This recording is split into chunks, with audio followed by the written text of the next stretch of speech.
цьому році юнатівський рух в Україні відзначає своє 95-річчя.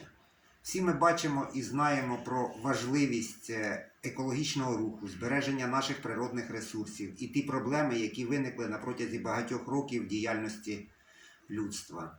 І, мабуть, прийшов той час, коли нам необхідно в першу чергу думати про екологічну культуру і про нашу природу. І виховувати це треба все, починаючи з дитячого віку. В Могилівській громаді створена філія Шапран від обласного еколого-натуралістичного центру.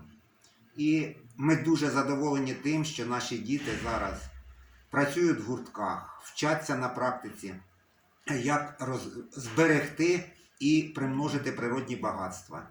В Могилівській громаді, мабуть, сам Бог велів займатися таким видом діяльності, тому що в нас чудова природа, зелений край, річки, озера і канал.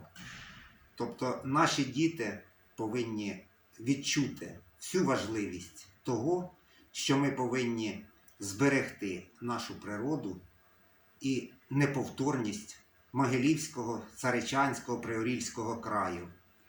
І, звичайно ж, вони повинні усвідомити про те, що від них і від нас залежить все те, що буде через 100 чи через 200 років на цій мальовничій прекрасній території.